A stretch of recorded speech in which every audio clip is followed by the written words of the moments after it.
Hello and welcome साथियों, मैं हूं दिलबीर सिंह खालसा और आप देख रहे हैं डीएसके क्लासेस। दोस्तों, आज की क्लास में सर्कल्स का एक और टॉपिक टेंजेंट के बारे में बात करेंगे, जो कि आपके जेकेएसबी पंचायत सेक्रेटरी यानी वीएलडब्ल्यू के सिलेबस में मेंशन किया गया है। जिन दोस्तों ने पहले कुछ पार्ट्स नहीं देखे हैं उनसे गुजारिश करेंगे, डिस्क्रिप्शन बॉक्स में आपके पास प्लेलिस्ट की लिंक मिल जाएगी, वहाँ आप जाएंगे, हर एक टॉपिक विस्तार से आपको मिल जाएगा। जो साथी नए जुड़े हैं, जिन्होंने अभी तक चैनल को सब्सक्राइब नहीं किया, उनसे गुजारिश करेंगे प्लीज़ चैनल को सब्सक्राइब कर दीजिए, ताकि हर एक वीडियो की नोटिफिकेशन आप तक सबसे पहले पहुँच सके। तो चलिए इसे स्टार्ट करते हैं। आज का हमारा टॉपिक है टेंजेंट्स बिना किसी देरी की। देखिए मेरे दोस्त, अगर आप सर्कल लेते हैं, सर्कल और एक लाइन सेगमेंट अगर आप कोई लेते हैं, उनके बीच में तीन तरह के रिलेशंस हो सकते हैं। फॉर एग्जाम्पल, ये आपके पास एक गिवन सर्कल है, ठीक है जी। यहाँ पर अगर आप इस सर्कल के रिलेशन में एक लाइन लेते हैं, या तो आपके पास एक लाइन यहाँ पर हो सकती है, या आपने लाइन सेगमेंट पी क्यू ले ली। फॉर एग्जाम्पल, सर्कल और पी क्यू के जो आपके पास एक गिवन सर्कल है और इस लाइन सेगमेंट पी क्यू में कोई भी रिलेशन नहीं आ रहा है, मतलब हम कह रहे हैं these two are non intersecting. मतलब ये जो आपके पास given line segment P Q है, it is non intersecting with a given circle. ठीक है जी। अगर ये सर्कल है, सेंटर इसका ओ आर है। ये पहली एक कंडीशन बन सकती है, पहला केस बन सकता है कि अगर आपके पास एक गिवन लाइन सेगमेंट है, वो आपके पास सर्कल को टच नहीं करेगी, नॉन इंटरसेक्टिंग होगी। एक तो ये केस हो सकता है। दूसरा केस क्या हो सकता है? तो दूसरा केस ऐसा हो सकता है कि आपके पास जो गिवन लाइन सेगमेंट है, फॉर एग्जाम्पल आपके पास पीक्यू लाइन सेगमेंट है, ये आपके पास सर्कल को दो पॉइंट्स पर टच कर रही है।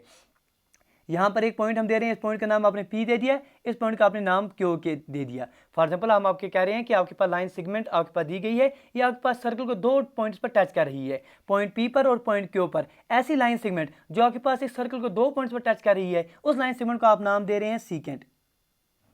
ठीक है जी। सीकेंट क्या है सर? सीकेंट एक ऐसी लाइन सेगमेंट है जो आपके पास सर्कल को दो पॉइंट्स पर टच कर रही है। इसके अलावा एक तीसरा केस आ जाता है सर इसी लाइन सेगमेंट का। अगर आप लाइन सेगमेंट अब ऐसी आ रही है कि आपके पास ये सर्कल को जो है सिर्फ एक ही पॉइंट पर टच कर रही है। ठीक है जी। ये इसके अगर लाइन सेगमेंट कुछ इस तरह से आ रही है कि आपके पास ये पॉइंट पी पर सिर्फ टच कर रही है, कि लाइन सेगमेंट ये जो फॉर एग्जाम्पल पी क्यू आप ले रहे हैं, ये पॉइंट आप इसको आर देंगे, पॉइंट आर पर ही सिर्फ इस सर्कल को टच कर रही है, तो ये जो लाइन सेगमेंट पी क्यू बन के आ जाएगी, इस लाइन सेगमेंट को आप नाम देंगे टेंजेंट। तो तीन तरह के आपके पास लाइन सेगमेंट और सर्कल के बीच में रिलेशन आ गई। पहली, अगर आपके पास इस तरह की लाइन सेगमेंट आती है जो आपके पास सर्कल के साथ कोई भी इंटरसेक्शन नहीं रखती है, कहीं पर भी टच नहीं करती है, तो उस लाइन सेगमेंट को आप कहेंगे it is non intersecting with a given circle. दूसरा केस ये आ सकता है कि आपके पास जो गिवन लाइन सेगमेंट है, दो पॉइंट्स ए और बी पर टच कर रही है गिवन सर्कल को, तो ये जो आपके पास लाइन सेगमेंट पी क्यू है, इसको आप नाम देंगे सीकेंट का। तीसरा केस ये आ सकता है कि जो आपके पास गिवन लाइन सेगमेंट है, ये सर्कल को केवल एक ही पॉइंट पर टच करेगी, तो इस सूरत में आपके पास ये लाइन सेगमेंट जो है ये टेंजेंट कहलाएगी। ठीक है जी। तो आप पढ़ सकते हैं कि आपके पास जो फिगर 1 में है, P Q and the circle have no common point, कोई भी कॉमन पॉइंट इन दोनों में नहीं है, इस वजह से हम कह सकते हैं P Q is non intersecting with respect to the given circle. दूसरा केस आपने पढ़ लिया हमारे साथ कि आपके पास जो आपका पी क्यू लाइन सेगमेंट है, ये आपके पास गिवन सर्कल को दो पॉइंट ए और पॉइंट बी पर टच कर रहा है, तो इस सूरत में आपके पास जो लाइन सेगमेंट पी क्यू है, इसको आप नाम देंगे सीकेंट का। ठीक है जी। क्या कहेंगे इसको? इसे आप कहेंगे सीकेंट। तीसरा केस ये आ रहा है कि आपके पास ये जो गिवन लाइन सेगमेंट है, one and only one point A पर ही टच करी है गिवन सर्कल को, तो इस सूरत में आपके जो पी क्यू है, इसको आप टेंजेंट कहेंगे। ठीक है जी। ये इंपॉर्टेंट डेफिनेशंस है जो आपको याद रखनी है। अच्छी बात है। तो आपने क्या पढ़ा कि टेंजेंट क्या है sir? Tangent to a circle is a line that intersect the circle at only one point. तो टेंजेंट एक ऐसी लाइन है जो गिवन सर्कल को केवल एक और एक ही पॉइंट पर टच करेगी। फॉर एग्जाम्पल पी क्यू आपके पास एक लाइन सेगमेंट है, पॉइंट ए पर ही सिर्फ टच करिए गिवन सर्कल को, तो आप कहेंगे सर पी क्यू क्या है? Sir P Q is a tangent. तो tangent to a circle basically आपके पास एक लाइन सेगमेंट होती है जो इंटरसेक्ट करती है सर्कल को केवल एक ही पॉइंट पर। इसके अलावा एक इंपॉर्टेंट पॉइंट आप याद रखिए कि there is only one tangent at a point to the circle. Given point पर, फॉर एग्जाम्पल हम आपके पास पॉइंट ए लेंगे, तो केवल एक ही टेंजेंट इस पॉइंट पर मुमकिन है गिवन सर्कल को। यहाँ पर कोई पॉइंट अगर आप लेंगे, टी अगर लेंगे, तो केवल एक ही टेंजेंट इस पॉइंट पर आपके पास अवेलेबल होगी। यहाँ पर आप कोई पॉइंट एस लेंगे, तो इस पॉइंट पर केवल एक ही टेंजेंट जो है इस सर्कल को होगी। तो गिवन पॉइंट पर केवल एक और एक ही टेंजेंट आप बना सकते हैं गिवन सर्कल को। There is one and only one tangent to a circle at a given point. ठीक है जी। इंपॉर्टेंट बात यह है कि टेंजेंट जो है, ये जो इसका बुनियाद है, जो वर्ड टेंजेंट है, ये एक लैटिन वर्ड टेंगरी से आया है, जिसका मतलब क्या है? Which means touch and was introduced by the Danish mathematician Thomas Fincke in 1583। चलिए, ये बेसिक डेफिनेशन आपको याद रखनी है। इसके अलावा कुछ इंपॉर्टेंट चीज़ें पढ़ते हैं टेंजेंट के बारे में। Tangent to a circle is a special case of secant when the two end points of it is corresponding chord coincides. समझिए बात को। हमने क्या पढ़ा सर? हमने पढ़ा अगर आपके पास इस तरह का एक सर्कल है, कोई भी इस सर्कल में कोई भी एक लाइन सेगमेंट ऐसे आपके पास आ रही है जो आपके पास इस सर्कल को 2 पॉइंट्स पर टच कर रही है।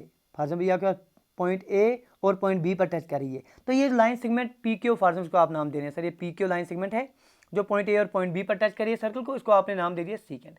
इस सीकेंट का ही एक स्पेशल केस आ रहा है जब इस सीकेंट के 2 पॉइंट जो हैं, जो पॉइंट ए और पॉइंट बी जो हैं ये कोइंसाइड करते जाएंगे। ये यहाँ अगर आप शिफ्ट करते हैं तो एक पॉइंट ऐसा आ जाएगा, पॉइंट अगर आप line P Q dash P dash Q dash इस तरह से आ रही है कि केवल ए और बी जो है इसी पॉइंट ए और बी कोइंसाइड कर रही हैं, तो इस पॉइंट को आप नाम दे रहे हैं आर फॉर एग्जाम्पल। तो ये जो स्पेशल केस सीकेंट का आ रहा है जहाँ पर जो आपके पास 2 एंड पॉइंटर्स हैं इसके जो टच कर रहे हैं आपके गिवन सर्कल को वो कोइंसाइड कर रहे हैं, तो उस सूरत में जो सीकेंट है ये स्पेशल केस में टेंजेंट बन जाती है। तो आप कह सकते हैं कि हर एक टेंजेंट जो है बेसिकली वो सीकेंट होती है, ठीक है जी, क्योंकि सीकेंट का ही स्पेशल केस आ रहा है। The tangent to a circle is a special case of the secant. Special case आपके पास गिवन सीकेंट का जब आपके पास 2 एंड पॉइंटर जो है इसके कॉरस्पॉन्डिंग कॉर्ड के जो हैं ये जो 2 एंड, अगर आपके पास ये सीकेंट यहाँ पर आ रही होगी, ये जो एंड 2 पॉइंटर्स हैं ए और बी ये आपके पास कोइंसाइड कर रहे हैं एक ही पॉइंट पर, ठीक है जी। इसके अलावा आपके नाम आपने क्या याद रखना है, the common point of the tangent. ये जो कॉमन पॉइंट आ रहा है टेंजेंट और सर्कल के बीच में, इस पॉइंट को आप नाम देंगे पॉइंट ऑफ कंटैक्ट। इस पॉइंट को क्या कहेंगे आप, इस पॉइंट को आप नाम देते हैं पॉइंट ऑफ कंटैक्ट। ये बेसिक डेफिनेशन है जो आपको याद रखने ही रखनी है। पॉइंट ऑफ कंटैक्ट कहेंगे और जो टेंजेंट है is said to touch the circle at the point at the common point. समझिए बात को, हम कह रहे हैं कि आपके पास ये सर्कल है और यहाँ पे गिवन टेंजेंट है, टेंजेंट और सर्कल केवल एक ही पॉइंट पर मिलते हैं और उस कॉमन पॉइंट को आप नाम देंगे point of contact. Tangent is said to touch the circle at the common point, ये आपको इंपॉर्टेंट चीज़ है याद रखनी है। इसके अलावा the tangent at any point of the circle is perpendicular to the radius through the point of contact. ये important property है, ये इंपॉर्टेंट खसूसियात है टेंजेंट के रिलेटेड जो आपको याद रखनी है। अगर आपके पास एक गिवन सर्कल दिया गया है, ये सर्कल है सर, आपके पास एक गिवन टेंजेंट, अगर आपके पास एक्स वाई टेंजेंट दी गई है जहाँ पर ये टच करेगी सर्कल को, उस पॉइंट को आपने दे दिया point P, that is point of contact. Point of contact पर अगर आप ओ से एक लाइन डाल रहे हैं, दैट इज रेडियस डाल रहे हैं सर पी तक, तो ये जो ओपी आपके पास आ जाएगी ये हमेशा आपके पास परपेंडिकुलर होगी गिवन टेंजेंट को। टेंजेंट एट ए पॉइंट जो आपके पास टेंजेंट है एक्स वाई जो आ रही है किसी सर्कल को, ये परपेंडिकुलर होती है रेडियस को through the point of contact. मतलब आपके पास कहेंगे सीधे अल्फाज में अगर आप कहें तो आप कहेंगे सर ओपी जो है it is perpendicular to X Y, ठीक है जी। जो टेंजेंट है वो हमेशा आपके पास परपेंडिकुलर होता है रेडियस को through the point of contact. The line containing the radius, जो लाइन रेडियस को कंटेन, ये वाली लाइन जो आपके पास ओपी आ रही है through the point of contact is also sometimes called the normal to the circle. इसको कभी कभी आप नाम देते हैं normal to the circle at the point, ठीक है जी। फिर से एक बार बोल रहे हैं, अगर आपके पास गिवन सर्कल है उसको आपने टेंजेंट डाला, जहां पर टेंजेंट टच करेगा सर्कल को उसको आप पॉइंट ऑफ कंटैक्ट कह रहे हैं, ठीक है जी। इस पॉइंट ऑफ कंटैक्ट को अगर रेडियस से ज्वाइन कर रहे हैं तो जो आपके पास ओपी लाइन बनती हुई नजर आ रही है, ये वाली लाइन, ये जो लाइन है ये लाइन हमेशा परपेंडिकुलर होगी टेंजेंट को। या ऐसा कहें जो गिवन टेंजेंट है ये हमेशा परपेंडिकुलर होता है to the radius through the point of contact. और इसकी बात आपने याद रखना है कि जो line containing the radius through the point of contact, इसको कभी कभी आप normal to the circle at a point of contact भी नाम देते हैं, ठीक है जी।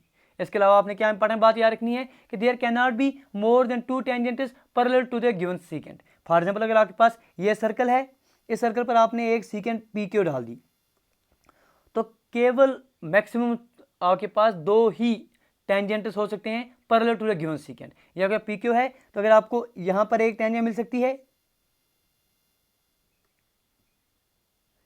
और यहां पर एक टेंजेंट मिल सकती है जो कि पैरेलल होगी। अगर आप पी डैश क्यू डैश इसको नाम देंगे पी डबल डैश और क्यू डबल डैश।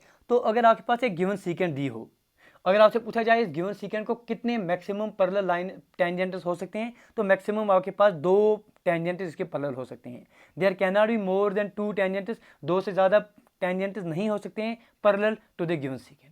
तो इंपॉर्टेंट डिफिनीशंस जो आज की क्लास में आपके साथ डिस्कस करने थे वो आप फिर से आप समझ लीजिए कि अगर आपके पास पूछा जाएगा टेंजेंट क्या है, आप बोलेंगे सर आपके पास अगर गिवन सर्कल है, गिवन सर्कल पर अगर आपके पास गिवन लाइन सेगमेंट इस तरह से दी जा रही है कि वो लाइन सेगमेंट सर्कल को केवल एक ही पॉइंट पर टच कर रही है, तो वो गिवन लाइन सेगमेंट आपके पास टेंजेंट कहलाएगी। जिस पॉइंट पर वो टच करेगी इस सर्कल को उसको आप पॉइंट ऑफ कंटैक्ट कहेंगे। और पॉइंट ऑफ कंटैक्ट को अगर आप रेड से कंबाइन करते हैं जो लाइन ओपी आपके पास बनती हुई नजर आ जाएगी, वो लाइन जो है हमेशा परपेंडिकुलर होगी टेंजेंट को। ये ऐसा कहेंगे टेंजेंट जो है परपेंडिकुलर होता है to the radius to the point of contact, ठीक है जी। और ये लाइन जो आ रही है जो परपेंडिकुलर ओपी बनता हुआ नजर आ रहा है, इसको कभी कभी आप नाम देते हैं नॉर्मल, कभी normal to the circle at the point of contact. Second अगर आपसे पूछा जाए सीकेंड क्या है, सर आप बोलेंगे सीकेंड और टेंजेंट में क्या फ़र्क आ रहा है सर, सीकेंड जो है एक सर्कल को 2 पॉइंट्स पर टच कर रही है, वाइल जो आपका टेंजेंट है वो सर्कल के एक ही पॉइंट पर जो है टच कर रही है। ठीक है जी, तो आप कह सकते हैं कि आपके पास जो टेंजेंट है ये स्पेशल केस अगर आप मानेंगे, ये स्पेशल केस आ रहा है सीकेंड का, जहाँ पर 2 एंड पॉइंटर जो है कॉरस्पॉन्डिंग कॉर्ड के वो कोइंसाइड करते हैं। ये इंपॉर्टेंट डिफिनीशन थे, अगली क्लास में इस पर इंपॉर्टेंट और बातें करेंगे और इंपॉर्टेंट क्वेश्चन और देखेंगे। उम्मीद करेंगे आज की क्लास में आपने कंसेप्ट्स को सीखा होगा, टेंजेंट क्या है, सीकेंड क्या है, किस तरह से इन पर क्वेश्चन बन सकते हैं, वो हम अगली क्लास में आपके साथ डिस्कस करेंगे। उम्मीद करेंगे कि आज की क्लास में आपने बहुत कुछ सीखा होगा। गुजारिश करेंगे अगर आज की क्लास में आपने कुछ सीखा तो प्लीज़ लाइक शेयर सब्सक्राइब करना भूलना। मिलते हैं अगली वीडियो में, till then do take your best care. Thank you, thanks a lot for watching.